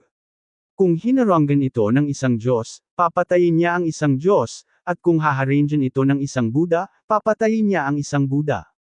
Dapat pag-isipan mong mabuti. Kung talagang kikilos tayo, natatakot ako na hindi ka na magkakaroon ng pagkakataong makatakas. Pero huwag mo akong sisihin kung hindi kita babalaan. Kung hindi, kailangan mong maging handa sa pagkolekta, ang bangkay para sa iyong sarili. Sabi ni Jiang Chen na may ngiti sa kanyang mukha, hindi sumasang-ayon, at ang kalmado sa kanyang mukha ay ginawang puno ng panunuya ang mga tao ng Sichuan Ridge Earth Dragon Clan. Sa tingin mo ba ay maaari kang tumakbo ng talamak sa teritoryo ng aking Earth Dragon Clan? Sa tingin mo ba ay walang makakakontrol sa iyo? Boy, ikaw ay napakabata. Hindi mo makokontrol ang mga gawain ng Qingmang Clan. Halika, ipaubaya mo sa akin, sisiguraduhin kong magkakaroon ka ng kapayapaan ng isip. Pero, kung pipilitin mong makialam sa negosyo ng ibang tao, kailangan nating mag-away. Tumingin si Dorona kay Jiang Chen, hindi naman tila isang fuel saver. Ang mga lantern ay pawang mula sa 9th level ng Astral Heaven. Kung gusto nilang talunin si Jiang Chen, kailangan nilang dumaan sa maraming problema. Siyempre, hindi ba't napakaganda kung kaya nating talunin ang iba nang hindi lumalaban? Kailangan mong mag-isip ng mabuti, kasama tayo sa angkan ng Qingmang.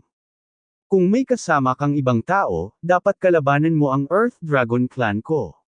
Pag-isipan mo muna bago magdesisyon. Kung hindi, walang regret medicine sa mundo. Kung ayaw mong mamatay, masunurin at masunurin ka. Ang pagpili ay magpapasya kung ikaw ay kung ako'y mabubuhay, kung ako ay hahanapin ang kamatayan, ako'y makakasama niya hanggang sa wakas. Panipi. Si Dorona ay makapangyarihan at nangingibabaw, ang kanyang mga paa ay nasa luntiang kabundukan, puno ng marilag na momentum, tulad ng isang hindi mapaglabanan na bundok. Panipi. Anong kalokohan ang sinasabi mo sa kanya, Kuya Dorona? Ang ganitong uri ng tao ay karapat-dapat na mamatay, ikaw ay matuwid sa sarili, guy, give it to her kung hindi uubra sa kanya yung opportunity, why should we bother talking to him? Si Dolendong, isa pang elder ng Earth Dragon Clan mula sa 9th level Stellar Heaven, ay dismissive. Sa kanyang mga mata, si Elder Dorona ay ganap na hindi kailangan. Kaya lang niya, sa kanila ay walang kapantay para sa kanila. Masyadong mabait si Elder Dorona. Kung ganoon, wala nang masasabi pa. Tingnan ko ang totoong kabanata. Sigurado akong miyembro ka ng angkan ng Qingmang, ngunit hindi ko alam. Kung hindi mo ako sinusuportahan, maaari lang kitang ipadala sa Avicii Hell. Kapag dumating ang panahon, mangyayari ang lahat, huwag mong sabihing hindi kita binigyan ng pagkakataon. Panipi. Nakangiting sabi ni Jiang Chen. Matigas ang ulo mong asong babae, hahayaan kitang tingnang mabuti ngayon para makita kung sino ang Panginoon dito. Panipi. Si Duo Landong ay nagalit at labis na nagalit. Ang taong ito ay walang magandang intensyon. Kahit nabigyan siya ng pagkakataon ni Elder Duo Louna, hindi niya ito magagamit. Ngayon ang dalawang panig ay nakikipagdigma sa isa't isa at malapit na ang digmaan. Si Diluo ay medyo kinakabahan sa lakas ng kanyang mga ninuno, hindi niya alam ng malinaw, ngunit pagkatapos ng lahat, mayroong dalawang stellar level na 9th layer sa kabilang panig, at si Jiang Chen ay mayroon lamang, kaya dapat naging pasibo sa labanan. Hindi niya inaasahan na makakaharap niya. Ang ganoong bagay pagkabalik niya. Talagang napakalungkot. Ano ang dapat nilang gawin? Sa oras na ito, huli na si Diluo para tumakas, at imposibleng makatakas. Sa palad ng kanilang mga kamay, dapat mong malaman na ang mga tao ng Earth Dragon Clan ay hindi mahusay sa aerial combat, ngunit ang kanilang lakas ay nasa labanan sa larangan.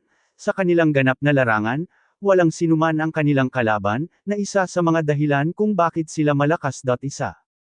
Talagang nakahanap ng mabuting katulong ang angkan ng Qingmang. Mula sa puntong ito, dapat magsimula ang labanang ito. Anak, hindi mo alam kung ano ang tama at nasangkot sa labanan sa pagitan natin. Sinisisi kita sa pagiging masyadong makasarili.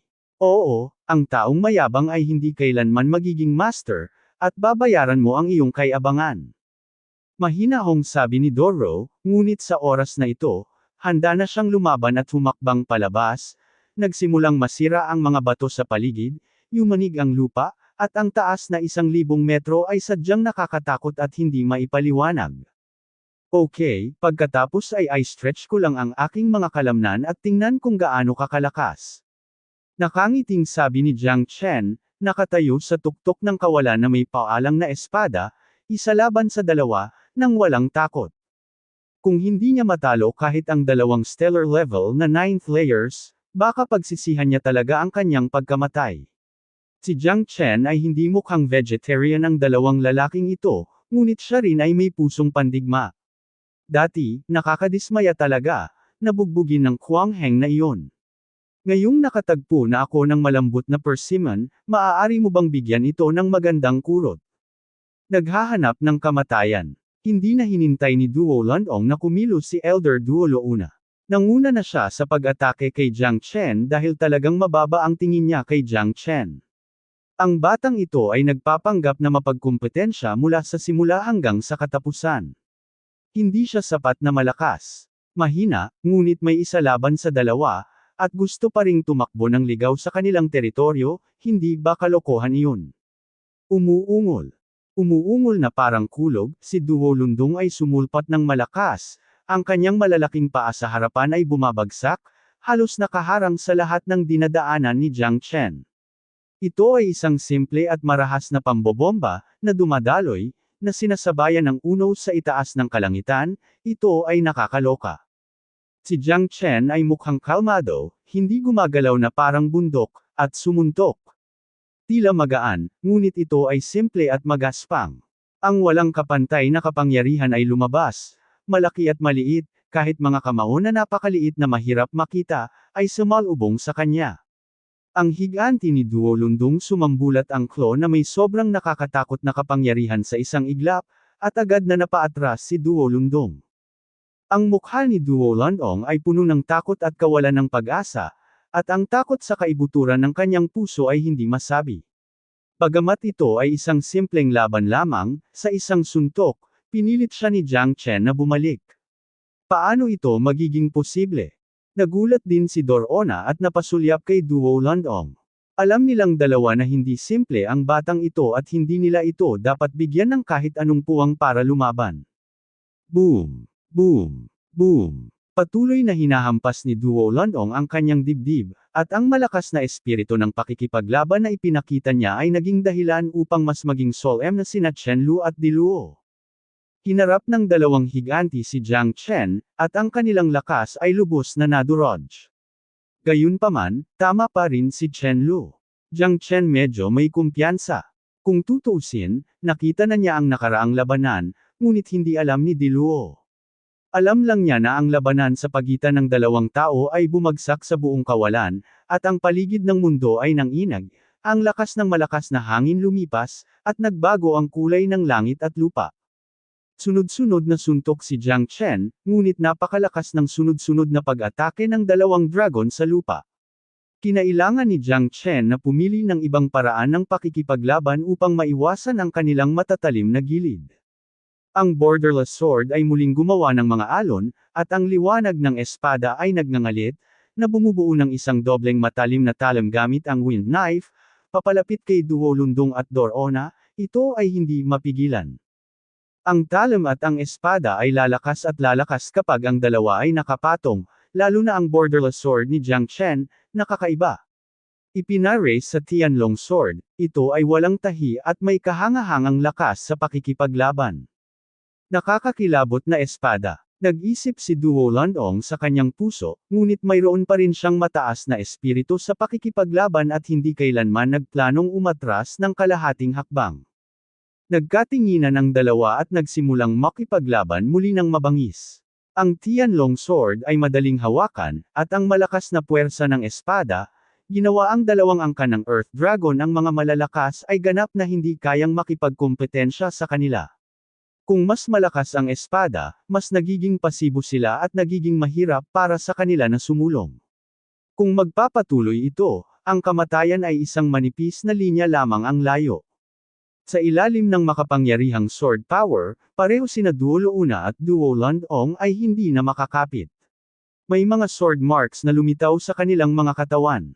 Bagamat hindi sila kayang patayin ni Jiang Chen sa isang iglap, kung magpapatuloy ang mga bagay na ganito, mas malapit silang kamatayan. Ang pakikipaglaban ay para sa tagumpay, hindi para sa kamatayan. Mapapahiya lamang nila ang kanilang mga sarili sa pamamagitan ng paggawa nito. Noong una ay akala nila sigurado sila sa tagumpay, ngunit pagkatapos ng aktwal na laban, napagtanto nila na ang lakas ni Jiang Chen ay hindi kasing simple ng kanilang inaakala. Sword 31. Sword 32. Dumagundong. Isang napakalaking tunog, nakakabingi, ang katawan ni Duo Lundong ay direktang binaligtad ng espada ni Jiang Chen, at nahulog siya sa bundok sa sobrang kahihiyang estado. Nagkawatak-watik nang sila ay nakarating sa Tagaytay, libu-libong metro ng alikabok ang napukaw sa kanilang paligid. Ang napaka-keringal at dominanteng behemoth ay ibinagsak ni Jiang Chen sa lupa. Hindi nangangahas si Dorona na baliwalain ito, inilabas ang lahat ng kanyang lakas, at patuloy na umaatake ng may galit na kapangyarihan, ngunit hindi niya talaga nakayanan ang walang hangganan na espada ni Jiang Chen.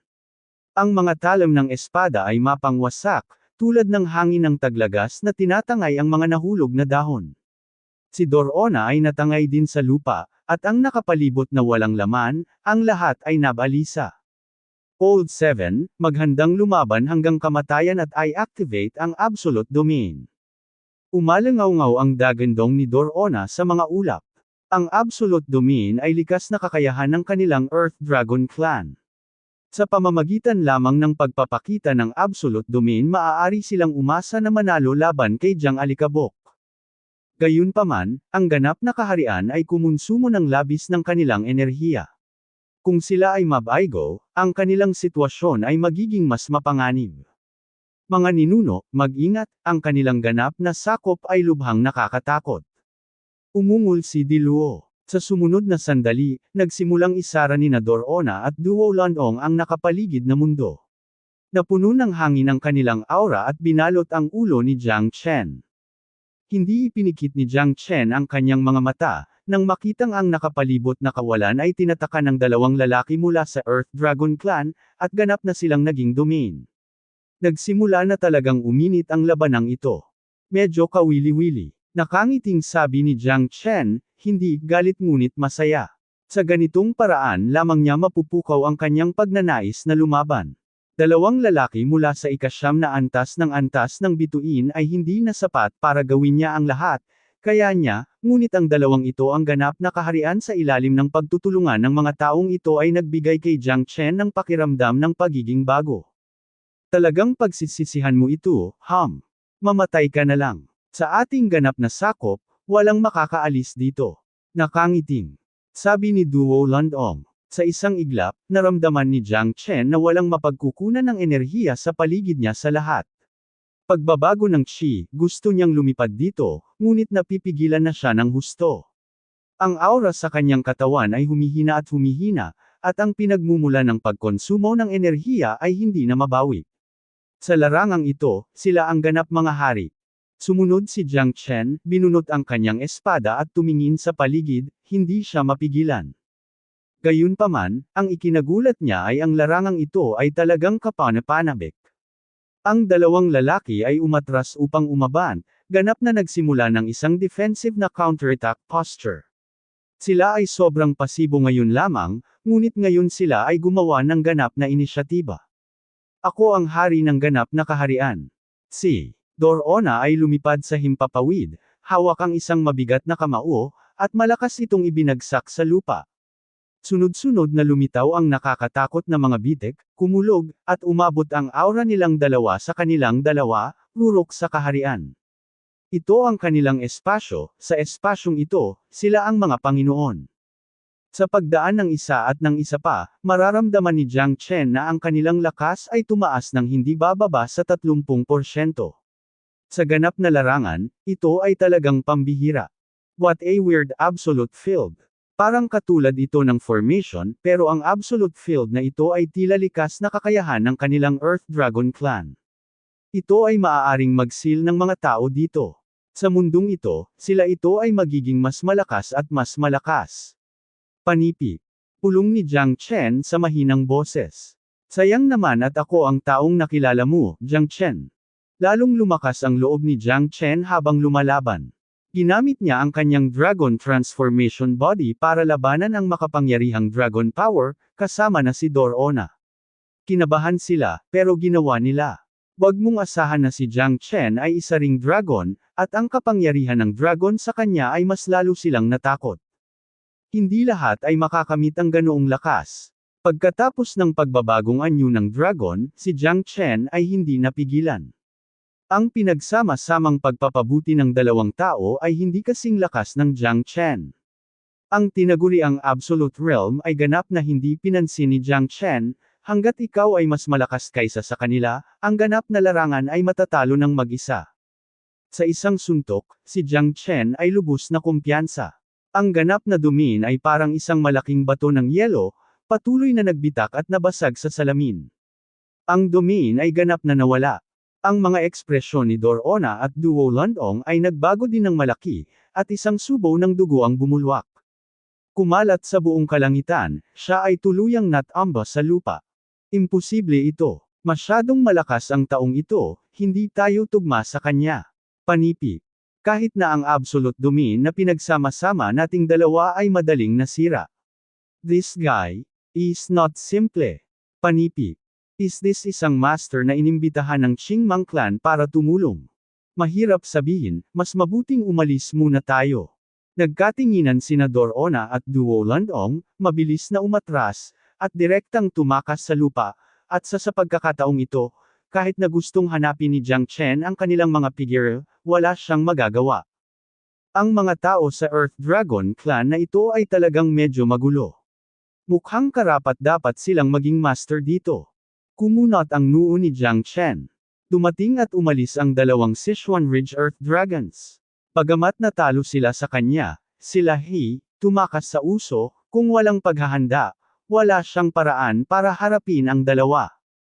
Bagamat siya ay napakalakas, hindi ibig sabihin na kaya niyang patayin ang lahat ng hindi kasing lakas ng kanyang sarili. Ang mga tao sa itaas ng kuimo ay napakabangis, at tiyak na hindi sila karaniwan. Mas mabuting mag-ingat sa teritoryo ng ibang tao. Higit pa rito, alam ni Jiang Chen na tiyak na mayroong higit pa sa dalawang lalaking ito sa Sichuan Ridge Earth Dragon Clan. Para sa kanya, ito ay isang pagpapakita lamang ng puwersa. Pumunta siya rito para hanapin ang pinanggagalingan ng kapangyarihan ng mga bituin.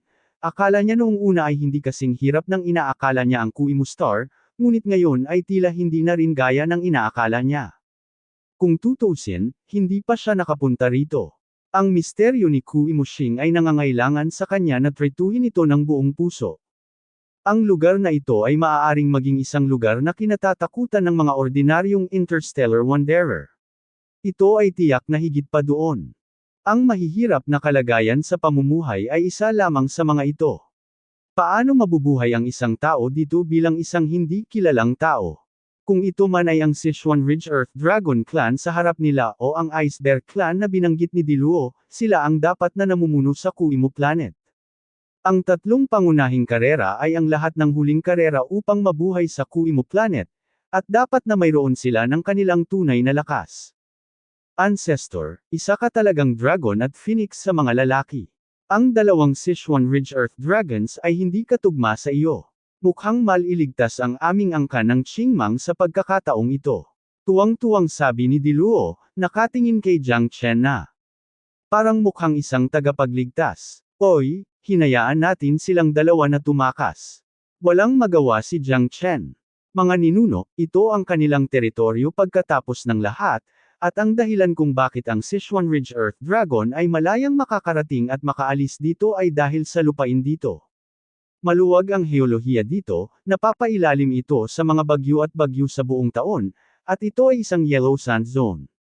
Kung ito ay sa mabatong lugar, hindi magiging ganoon kadali para sa kanila na makatakas sa ilalim ng lupa, kaya hindi mo kailangang sisihin ang iyong sarili. Nakangiting sabi ni Diluo. Tuldok. Tumango si Jiang Chen. Kung tutuusin, taga-climaxing siya. Kung hindi sinabi ni Diluo sa kanya ang tungkol sa mga bagay na ito, hinding-hindi malalaman ni Jiang Chen ang tungkol sa mga ito. Boom, boom. Dumating ang mga layer ng thundercloud at lumitaw sa itaas ng ulo ng lahat. Napakalaki ng tunog, na nagbibigay sa mga tao ng pakiramdam ng mga itim na ulap na bumabalot sa lungsod. Terena, mga ninuno, magkakaroon ng bagyo dito sa lalong madaling panahon. Ang mga ordinaryong bagyo ay maaaring pumatay ng mga master sa ikalimang langit ng antas ng bituin. Kung ito ay isang malakas na bagyo, ang mga master sa ikapito o ikawalong langit ay dapat ding umiwas sa matalim na gilid nito, piliing lumayo. Kinabahan ang ekspresyon ni Diluo. Okay. Head, ang tatlong tao ay mabilis na umalis dito. Kung tutuusin, ito ang teritoryo ng Sichuan Ridge Earth Dragon. Walang nakakaalam kung sila ay babalik, at ang bagyong ito ay tila hindi simple. Itinaas ni Jiang Chen ang kanyang ulo at sumulyap sa madilim na ulap, na tila nag-iisip. Matapos lisanin ang Santos Plate, na siyang teritoryo ng Sichuan Ridge Earth Dragon, na dumaan sa isang mabagyong dagat, sa wakas ay nakarating sila sa isang tigang at tigang na impyerno ng bundok. Ito ang Medes Plate, ang home base ng Qingmang Clan. Ito ang aking bayan, ang plato ng Medes. Mga ninuno, ang walang katapusang kabundukan doon ay kabilang sa aming angkan ng Qingmang. Kami ang pinakamalaking teritoryo sa buong planetang Kuimo, kahit na pinagsama ang Earth Dragon Clan at ang Ice Bear Clan, maihahambing lamang sa amin. Gayunpaman, dahil ang mga mapagkukunan sa Kuimo ay napakahirap, ang mga buhay na hayop at maging ang mga halaman sa lupa ay napakabihirang. Maraming beses, kailangan naming pumasok sa mga ilog at latian upang mahanap ang mga ito. Mayroong malaking pagtatalo sa pagitan ng pagkain at ng Ice Bear Clan. Halos palaging may alitan ang tatlong pangunahing karera, ngunit nagawa nilang tumayong matatag sa loob ng libu-libong taon. Magkaiba rin ang Ice Bear Clan at ang Earth Dragon Clan. Simple. Nanirahan kami dito sa loob ng mahabang panahon. Henerasyon at naghihintay sa pagdating ng ating mga ninuno. Sa palagay ko ang mga pinuno ng angkan ay lubos na magagalit na malaman ang balita tungkol sa iyo, ninuno.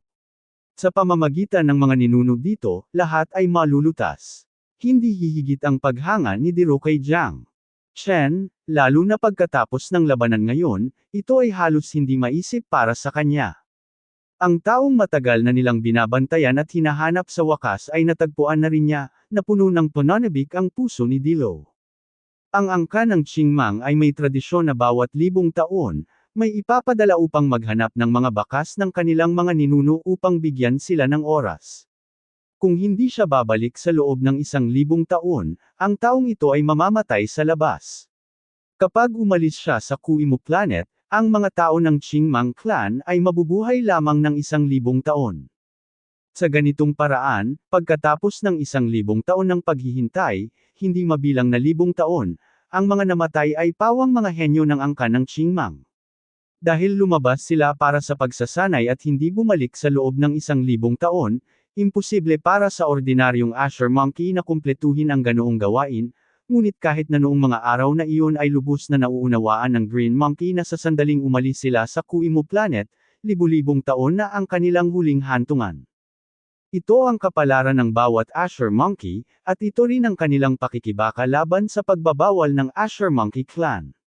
Ang Azure Monkey ay isang napakalakas na primate monster, halos mas matalino kaysa sa mga tao. Gayunpaman, dahil sa ipinagbabawal na sumpa na ito, walang sinuman ang nakapagpabago nito, at ito ay naging walang hanggang kasawian ng angkan ng Qingmang. Hanapin ang mga ninuno, alisin ang sumpa, bumalik sa bahay pagkatapos ng 1,000 taon, at walang oras upang mamatay. Napaka-emosyonal din ni Jiang Chen. Kung mahahanap nila ang pinagmumula ng kapangyarihan ng mga bituin sa pagkakataong ito at tulungan silang lutasin ang sumpa, maaaring ito ay isang magandang bagay. Bagamat na pagkakamalan siyang ninuno, medyo walang magawa si Jiang Chen, ngunit sa mga mata ni Diluo, puno siya ng pag-asa. Siya ang inaasahan niya sa mundong ito. Siya lang ang makakatulong sa kanya na malutas ang misteryo at mabuksan ang mga lihim ng Qingmang Clan, at least naisip ni Diro. Isang palanggana na napapaligiran ng mga bundok, napapaligiran ng malalakas na hangin at ulan, ngunit dito lamang, ito ay mapayapa. Hindi napigilan ni Jiang Chen na maging emosyonal, ngunit nalaman niya na ang magnetic field dito ay nagbago ng napakalakas at nagkaroon ng malaking magnetic force. Tila nagawa nitong baguhin ang direksyon ng bagyo, kaya ang lugar na ito ay naging isang mapayapang lugar. Bukod dito, nang tumuntong si Jiang Chen sa mountain basin na ito, nakaramdam din siya ng bakas ng pressure. Tila ang lugar na ito ay parang isang nakakatakot na impyerno. Mula sa ibaba hanggang sa itaas, ang pakiramdam ng pang-aapi ay hindi maipaliwanag. Ngunit ang ikinagulat ni Jiang Chen ay dito, naramdaman niya talaga ang napakalakas na kapangyarihan ng mga bituin. Mukhang hindi nawala ng saysay ang pagkakataong ito. Pulong ni Jiang Chen. Ancestor, tingnan mo, iyon ang palasyo sa ilalim ng lupa ng aming angkan ng Qingmang. Itinuro ni Diluo ang malaki at malalim na kuweba sa di kalayuan, puno ng pananabik ang kanyang mukha. Dilo, nakabalik ka na ba sa wakas? Alam mo bang kanina ka pa hinahanap ng pinuno ng angkan? Umalis ka ng walang palem na ikinalungkot ng marami sa atin. Isang Azure Monkey na may hawak na sibat sa kamay at nakasuot. Isang palda ng balat ng hayop ang lumundag ng ilang hakbang, lumitaw sa harap ni Diluo. Autumn, pasensya na, gusto ko lang talagang lumabas para mamasyal. Bamantong hininga si Dilo. Hintayin mo na lang na parusahan ka ng clan leader. Sabi ng clan leader na kahit hindi ka mamatay sa labas, paparusahan kang bantayan ng Black Wind Fairy sa loob ng libu-libong taon. Ototom said solemnly, the Black Wind ang fairy ang lugar kung saan pinakamalakas ang bagyo. Tuldok. Kapag nagkaroon ng malakas na bagyo sa Black Wind Fairy, dapat nilang iulat ito ng mabilis para makaalis sila sa lugar na ito at pumunta sa susunod na kanlungan. Ang malakas na hangin ay umaalingaw-ngaw sa Black Wind Fairy sa buong taon. Ang mga Azure Monkey doon ay halos kailangang matulog sa open air, na siyang pinakamalaking parusa sa kanila, at kahit napakaposibleng mamatay doon.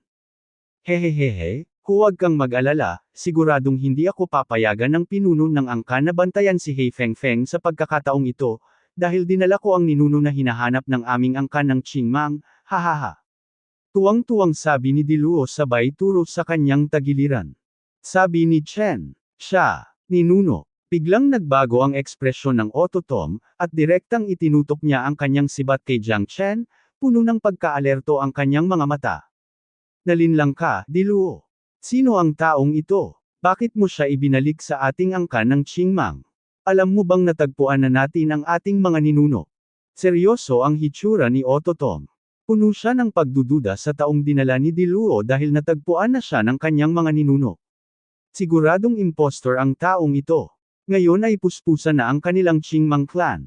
Sa oras na ito, nasa labas si Diluo at hindi ko alam.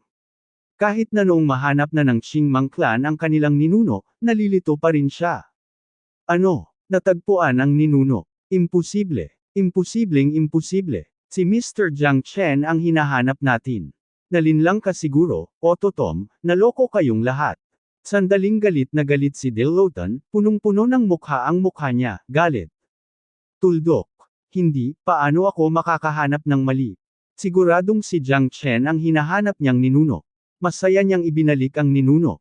Sa oras na ito, sinabi talaga ng mga tribo na peke ang ninuno na nakita niya, isang pekeng. Ito ay ganap na imposible, hindi matanggap ni Dilo ang sinabi ng Ototom. Tumigil ka sa pagiging matigas ang ulo, ang taong ito ay isang malaking sinungaling. Hindi ko alam kung saan mo siya natagpuan, ngunit Diluo, kailangan mong maunawaan na ang ninuno ay nasa ating bulwagan at nakikipag-usap sa patriarch kung paano masira ang sumpa. Kung gagawa ka ng impostor ngayon, hindi ba ito makakahiya sa pinuno ng angkan? Gusto ko na siyang makaalis sa climaxing ngayon dahil sa pagkakapatiran nating dalawa. Kaya kung bitawan ang nakaraan, ngunit kailangan mong bumalik sa humihingi ako ng tawad. Panipi. Umungol si Autumn at sinabing puno ng panghihinayang ang kanyang mga mata, di. Talagang mahirap para kay Luo na malinlang. Imposible, Ototom, pupuntahan ko ang clan leader. Dalhin mo ako para makita ang clan leader. Ang ibinabalik ko ay ang ninuno ng aming Qingmang clan. Tanging ang ninuno ni Jiang Chen ang makakalutas sa aming sumpa. What you find can be its peke. Ang mga mata ni Diluo ay parang mga palaso, hindi natitinag. You really disappoint me. If you dare to break in, don't blame me for being rude. Dilo, magkasama na tayo simula pagkabata. Don't force me. Ototom glared at Dilo. Pinilit mo ako. Ikinuyong ni Diluo ang kanyang mga kamao at nakipagtalo ng may katwiran. Sumimangot din si Jiang Chen. Hindi niya akalain na makikita ng Qingmang clan ang kanilang ninuno sa oras na ito. Nagkataon lang. Hindi nila ito natagpuan sa loob ng libu-libong taon. Sa pagkakataong ito, ibinalik ni Diluo ang kanyang sarili sa Kuimo planet, at natagpuan ito ng angkan ng Qingmang. Hindi ba ito masyadong kakaiba? Diru, wag ka nang matigas ang ulo, kung hindi, walang makakapagligtas sa'yo, bilasan mo na at hulihin ka. Malamig na sanggal ni Ototom. Kailangan kong makilala ang pinuno ng angkan ngayon. Lahat kayo ay nalinlang. Mukhang balisa si Diluo. Matigas ang ulo mo. Tila na brainwash ka ng sinungaling. Ipagtatanggol ko ang lugar na ito para sa ating Qingmang clan ngayon. Wala man lang makaisip na tumawid sa Thunder Pool. Agad na hinampas ni Ototom sina Jiang Chen at Jiang Chen gamit ang kanyang espada. Sa harap ni Diluo, ang sibat ay direktang nakatutok sa lahat. Ancestor, I'm sorry. Ang bagay na ito ay kasalanan ko lahat. Pakisuyo sa iyong mga kasalanan. Pupunta ako ngayon sa pinuno ng angkan. Nadama ni Diluo ang labis na komplikado. I want to see the clan leader, Dream. Look at the gun. Ototom sneered, his face full of indignation, and his mouth full of disdain. Ngayon, ako, si Ototom, ay narito. Walang sino man ang maaaring humakbang pasulong maliban kung tatapakan nila ang aking bangkay. Sumambulat sa galit si Ototom at umaban, direktang nakaturo kay Jiang Chen. Hindi, Ototom. Lubhang desperado si Diluo. Sumimangot si Jiang Chen, at gamit ang isang backhand palm, ibinagsak niya ang Ototom sa lupa, natalo ang kalaban sa isang galaw ng walang anumang pagdududa. Nakahiga si Ototom sa lupa, bumubula ang bibig, at malubhang nasugatan. Hindi naman sa sobrang lakas ng tama ni Jiang Chen, ngunit sa sobrang hina niya. Ginamit lamang ni Jiang Chen ang 30% ng kanyang lakas, at nahulog siya sa lupa. Siya ay isang bituin. Madaling mabaril ni Jiang Chen ang 10 sa mga lalaki sa ikalimang antas. Bakit hindi ito magiging parang bakal? Idiot. Malamig na sabi ni Jiang Chen, tinapakan ang katawan ni Ototom at naglakad. Pinalaan na kita na wag mong gawin, Ototom, pero ayaw mong makinig. Ngayon alam mo na kung gaano kalakas ang mga ninuno mo, di ba? Napatingin si Dilo kay Ototom na may simpatiya at walang pag-aalinlangan itong tinapakan. Pumasok sa main bulwagan ng angkan ng Qingmang. Masakit, masakit, hindi pa ako tapos sa iyo, Diluo. Umalangaw-ngaw ang mahinang boses ni Ototom sa nakapalibot na mga bundok, ngunit sa oras na ito, nakapasok na sina Jiang Chen at Diluo sa kuweba, pababa ng libu-libong milya, nakarating kami sa main hall ng Qingmang clan. Sa pangunahing bulwagan sa oras na ito, isang matandang lalaki na may itim at puting buhok, nakasuot ng brocade na damit at puting damit, ay nakatayo sa mataas na posisyon na may malamig na mga mata, tahimik na pinagmamasdan ang mga taong naroroon. Ang kanyang hugis ng katawan at pananamit ay ganap na iba sa Asher Monkey ng Qingmang clan, kaya nakita ni Jiang Chen ang kanyang presensya sa isang sulyap. Half-step nebula level, napakalakas.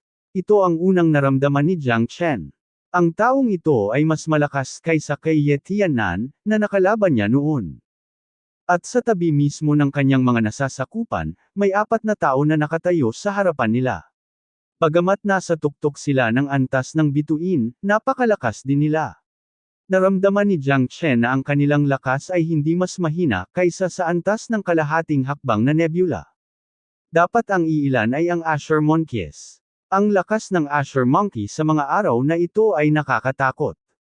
Bagamat hindi pa nila nalampasan ang kalahating hakbang na antas ng nebula, nararamdaman nila na ang kanilang lakas ay umabot sa isang kapangyarihan na higit pa sa 9 na antas ng bituin.